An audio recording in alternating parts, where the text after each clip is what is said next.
नमस्ते। Tagore children academy senior secondary school Surajgarh जिला झुंझुनू में ऑनलाइन क्लास में आपका स्वागत है। विषय है समाज ज्ञान और जैसा कि अपना चैप्टर चल रहा था उसके बाद यानी बेरोजगारी के बाद में बेरोजगारी हमने आपको बताया था कि बेरोजगारी वैसे 16 प्रकार की होती है, लेकिन 3 प्रकार की बेरोजगारी के अंदर ही उसका समावेश किया गया है, जिसमें खुली बेरोजगारी, अलग बेरोजगारी जिसको मौसमी बेरोजगारी भी कहते हैं, नंबर 3 पे आता है और वो है पर्सन बेरोजगारी, जो कि उसका जो क्षेत्रक है वो क्या है, कृषि है। और इसी की से आगे बढ़ते हुए हम आपको आज सिखाएंगे कि क्षेत्रक कितने प्रकार के होते हैं। अर्थव्यवस्था के क्षेत्रक, प्राथमिक क्षेत्रक, द्वितीय क्षेत्रक और तृतीय क्षेत्रक के अलावा कुछ ऐसी बातें भी होती हैं जिसके कारण से क्षेत्रक, जैसे स्वामित्व के आधार पर क्षेत्रक कितने होते हैं, रोजगार के आधार पर क्षेत्रक कितने होते हैं, ऐसा प्रश्न हम आपको समझाएंगे, जो कि कभी कभी प्रश्न पूछ लिया जाता है। तो यहाँ पे जो आज का टॉपिक होगा वो है क्या, अर्थव्यवस्था का क्षेत्र, अर्थव्यवस्था का क्षेत्र।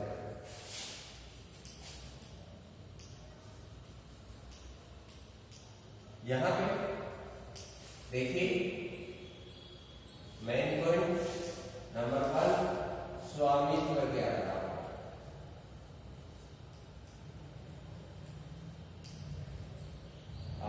पर क्षेत्र।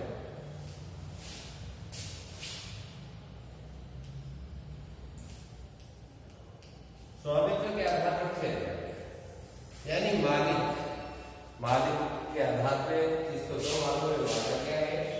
नंबर 1 और वो है कौन सा, सार्वजनिक क्षेत्र।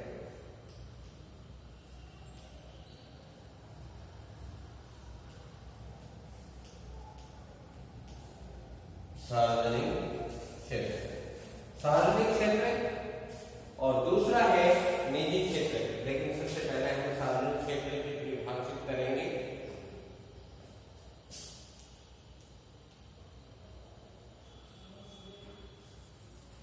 वह क्षेत्र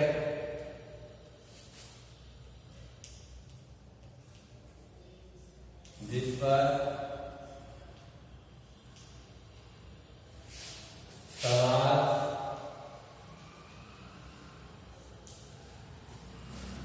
समाज या सरकार का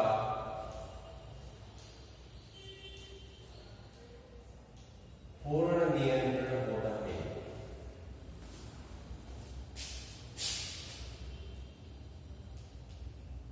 पूर्ण नियंत्रण होता है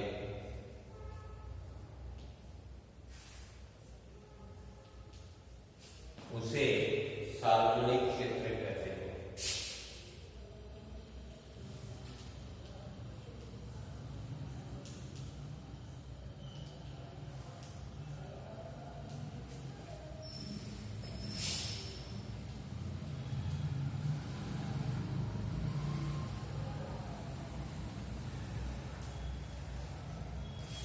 जैसे सड़क है, पुल है, रेलवे है और अन्य सार्वजनिक रूप से चलने वाली जो गाड़ियां हैं, ये सब सार्वजनिक हॉस्पिटल हैं, ये किस में आते हैं, सार्वजनिक क्षेत्र के अंतर्गत आते हैं। इस पे क्या होता है कि समाज और सरकार का इस पर पूर्ण नियंत्रण होता है और इस कारण से इसको सार्वजनिक क्षेत्र के कहते हैं। लेकिन इसका मुख्य उद्देश्य क्या है, इसका मुख्य उद्देश्य है गरीबों का उत्थान करना,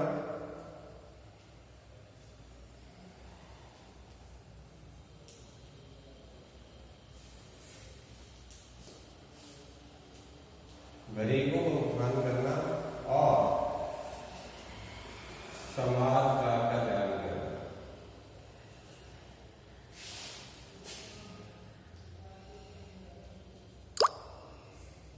समाज का कल्याण करना, ये इसका क्या है, मुख्य उद्देश्य माना जाता है। यहाँ पे फिर दूसरे नंबर पे आता है निजी क्षेत्र। दूसरे नंबर पे आता है और वो है निजी क्षेत्र।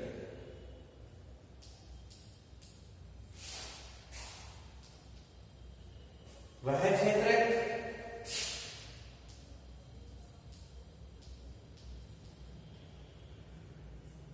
जिस पर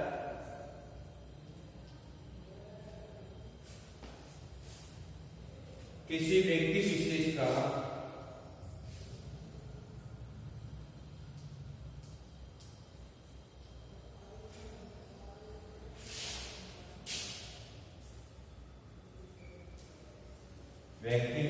का पूर्ण अधिकार होता है।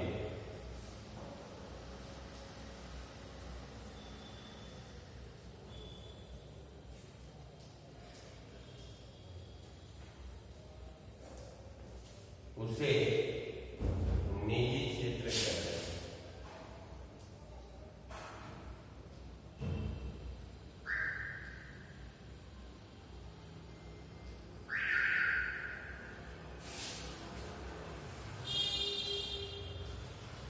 निजी क्षेत्र कहते हैं। इसका उद्देश्य क्या है? उद्देश्य अधिक से अधिक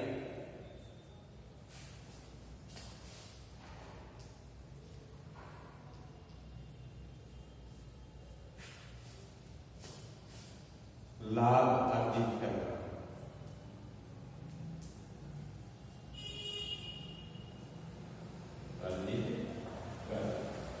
ये यहाँ पे ये दो प्रकार का जो कि स्वामित्व के आधार पर अगर किसी प्रकार से आ जाता है प्रश्न, तो उसके लिए मैं आपको बता देना चाहूंगा कि ये दो प्रकार का होता है। एक सार्वजनिक क्षेत्र होता है तो दूसरा क्षेत्र होता है कौन सा? निजी क्षेत्र।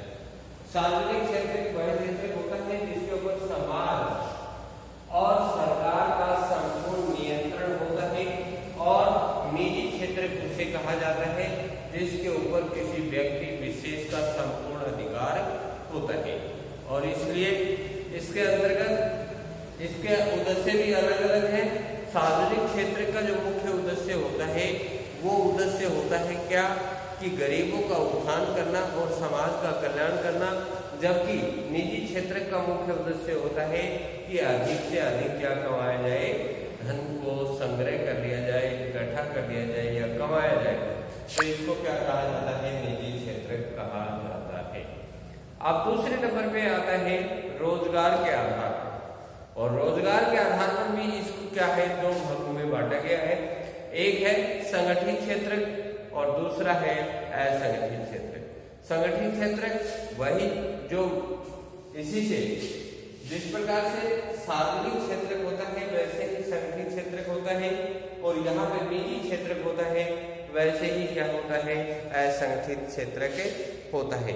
अब देखते हैं हम नंबर 2 पे, और वो है क्या? रोजगार के आधार पर या कार्य के आधार पर स्व क्षेत्र।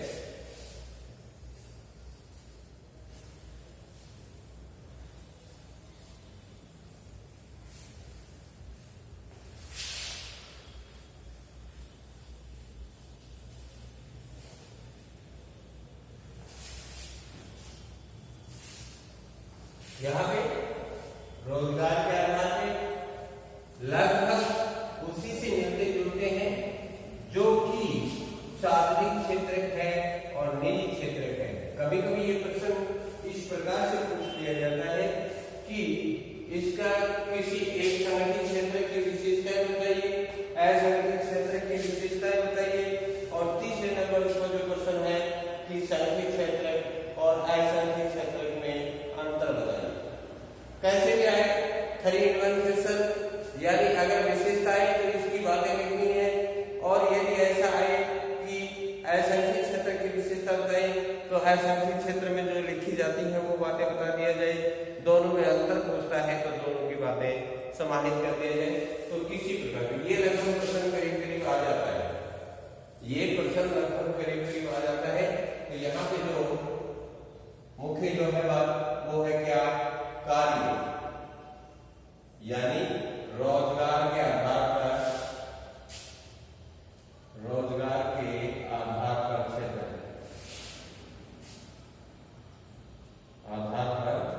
क्षेत्र।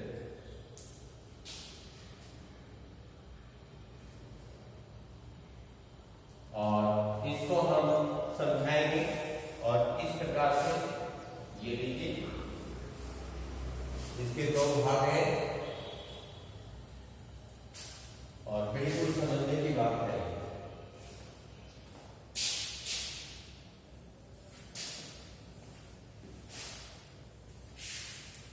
ये इसको हमने दो भागों में बांट दिया है। एक है संगठित क्षेत्र,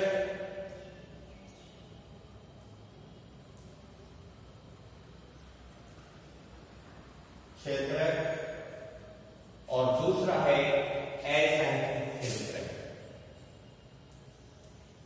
असंगठित क्षेत्र, दोनों में अंतर देखिए। यहां पर जो समझने की बात होती है वो ये है कि संगठित क्षेत्र, ये पूछ लिया जाता है कि संगठित क्षेत्र की क्या क्या विशेषताएं हैं। तो जो हम इस क्षेत्र में, जो इस एरिया में जो लिखेंगे, इसकी ओर जो लिखा जाएंगे वो इसकी विशेषताएं भी है। और असंगठित क्षेत्र की जो विशेषताएं पूछता है तो वो असंगठित क्षेत्र में जो पॉइंट लिखे जाएंगे वो होगा। और यदि दोनों में कंपेयर यानी अंतर ज्ञात करना है तो आपको दोनों करना होगा। और दोनों ही हम आपको समझा रहे हैं। हमारे क्या आता है संगठित क्षेत्र,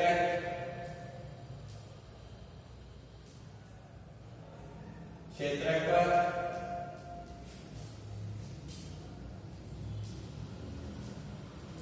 सरकार या समाज का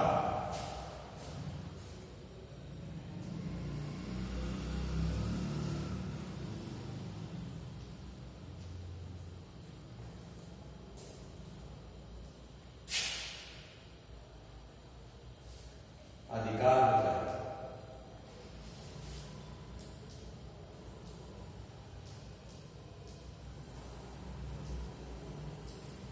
और इसका असंगठित क्षेत्र के अंदर इसमें क्या है, असंगठित क्षेत्र के में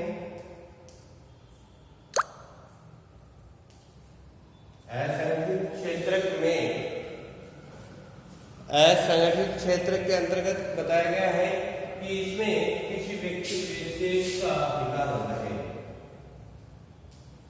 क्षेत्र में किसी व्यक्ति विशेष का अधिकार होता है।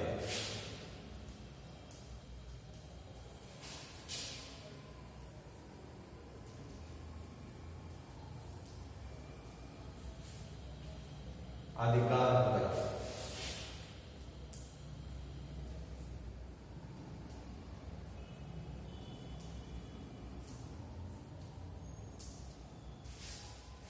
फिर नंबर 2 पे आते हैं कि संगठित क्षेत्र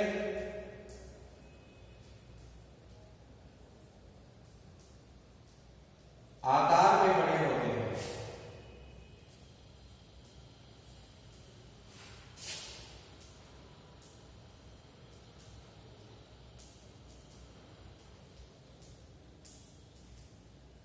आकार में क्या होते हैं, बड़े होते हैं।